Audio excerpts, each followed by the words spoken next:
ஹரஹர சங்கர ஜெய ஜெயசங்கர காஞ்சி சங்கர கமகுடி சங்கர பிரதோஷ சங்கர பிரத்யட்ச சங்கர அனுஷ சங்கர அனுகிரக சங்கர ஓம் காஞ்சி வாசாய வித்மஹே சாந்தஸ்வரூபாய தீமஹே தன்னோ சந்திரசேகரேந்திர பிரச்சோதயாத். அபார கருணா சிந்தும் ஞானதம் சாந்தரூபினம் ஸ்ரீ சந்திரசேகர குரு பிரம்மாமி உதாரணம். ஒரு ஊரில் ஒரு மனிதன் இருந்தான். அவன் அவனோட குடும்பம் ரொம்ப சின்னதுன்னா அவனுக்கு ஒரு அம்மா, ஒரு பொண்டாட்டி, ஒரு பொண்ணு. சரியா? அப்பா கிடையாது. அம்மா, பொண்டாட்டி, ஒரு பொண்ணு மட்டும் இருந்தா. அவருக்கு எப்போதுமே தன் குடும்பத்தை விட்டால் பெரியவா மடம், காஞ்சிபுரம், இதை தவிர்த்து வேறு எதுவுமே தெரியாது. இவர் எப்படின்னா, ஒரு நிலையான வேலை கிடையாது. இன்றைக்கி ஒரு இடத்துல வேலை பார்ப்பார், நாளைக்கு இன்னொரு இடத்துல வேலை பார்ப்பார், அடுத்த நாள் வேலை பார்ப்பார். ஒரு சரியான வேலை கிடையாது. சரியான அவருக்கு நல்ல படிப்பறிவு இல்லையா என்ன ஏதுன்னு தெரியல, சரியான வேலை கிடையாது. இப்படிப்பட்ட இது இருக்கிறப்ப கூட அவர் ஒரு சில நாட்களில் ஒரே நாளில் 2-3 நாளைக்குள்ள பணம் வந்துடுச்சுன்னா அதை அப்படியே கொண்டு பொண்டாட்டியில் கொடுத்துட்டு அவர் மடத்துக்கு நடந்தே கிளம்பி போயிடுவார். போயிட்டு அங்கே மடத்துலேயே கதின்னு இருப்பார். பெரியவாளே கதி, அங்கேயே சேவை செஞ்சுக்கிட்டு அங்கேயே இருப்பார்.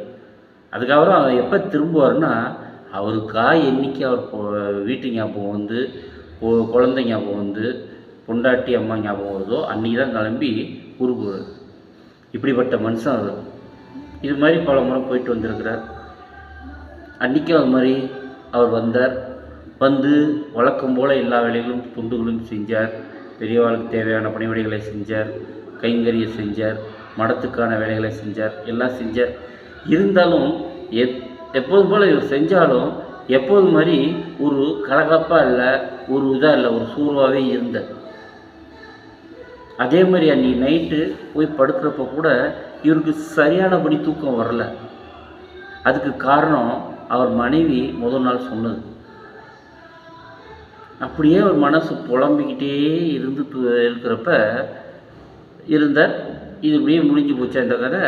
அப்படி இருக்கிற மறுநாளைக்கு பெரியவா வந்தார்.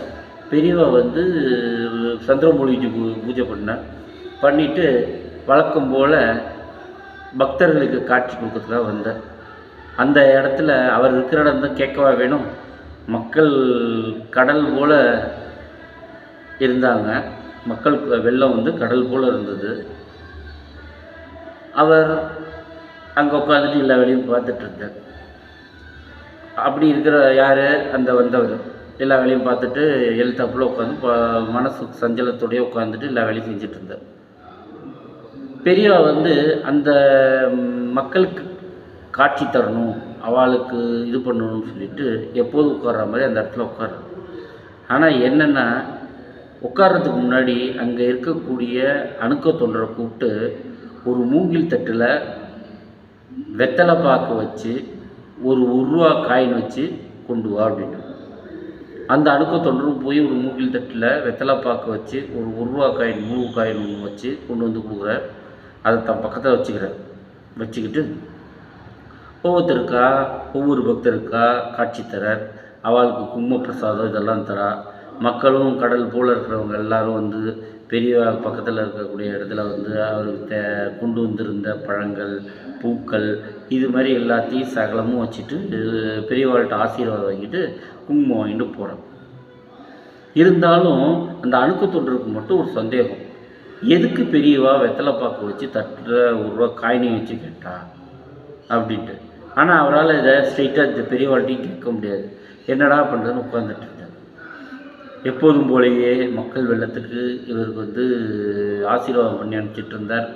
அவளுக்கு பழங்கள் இது மாதிரி கொடுத்து, குங்கும பிரசாதம் கொடுத்து, இது மாதிரி கொடுத்து ஒவ்வொருத்தராக வழி அனுப்பிச்சிட்டு இருந்தார்.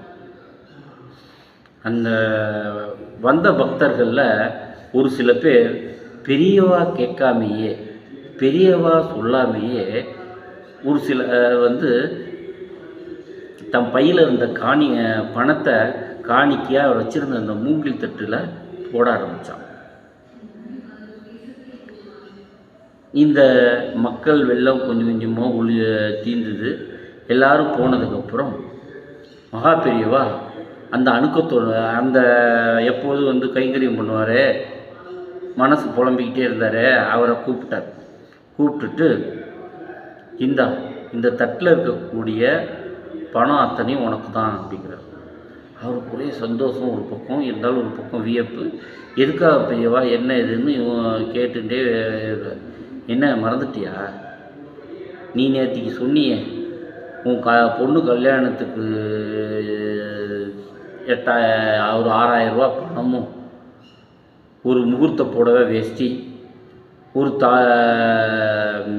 ஒரு சவுண்டில் ஒரு சவுண்ட்லேயும் அரை சவுண்ட்லேயும் தாலி சாடு, திருமாங்கல்யம், இது இருந்தால் போதும்னு சொன்னீங்க, அதெல்லாம் இதில் இருக்கா, எண்ணி பார்த்துக்கோ அப்படிங்கிறார். இவருக்கு ஆச்சரியம் என்னென்னா, இவர் வந்து பெரியவாள்கிட்ட தன் பொண்ணோட கல்யாணத்தை பற்றியோ நேற்று முதல் நாள் வீட்டில் நடந்ததை பற்றியோ எதுவுமே சொல்லலை. இருந்தாலும் பெரியவா சொல்கிறார், இந்த மாதிரி இருக்குது எடுத்துக்கோன்னு. பெரியவா சொல்லிவிட்டு எண்ணிக்கோ அப்படின்னு சொன்னோன்னே பெரியவாளோட வாக்கு தவற முடியாமல் அவர் எண்ணி பார்க்குறாரு. அதெல்லாம் 6000 ரூபா இருக்குது. அவருக்கு அப்போ தான் ஞாபகம் வருது, அவர் பொண்டாட்டி முதல் நாள் திட்டியிருக்கா, இது மாதிரி நானும் உங்கள்கிட்ட எவ்வளோ வாட்டி சொல்லியாச்சு, உங்களுக்கு அறிவு கெட்டலையா என்னன்னு தெரியல, நமக்கு வயசு வந்த பொண்ணு ஊற்றி இருக்கா, அவளுக்கு கல்யாணம் பண்ணணும், ஒரு 5000மோ 6000மோ காசு வச்சுருந்தா அவளை இன்னொருத்த கையில் பிடிச்சி கொடுத்துடலாம் அப்படின்னு சொன்னது ஞாபகம் வருது. ஆனால் பெரியவா சொன்ன மாதிரி இந்த பணத்தை நீ பார்க்குற, அதே பொண்டாட்டிகிட்ட சொன்ன அதே 6000 ரூபா பணம் இருக்குது. ஒன்று பெரியவா எவ்வளோ இருக்குது, நீ கேட்ட பணம் சரியாக இருக்கா அப்படின்னு கேட்குற.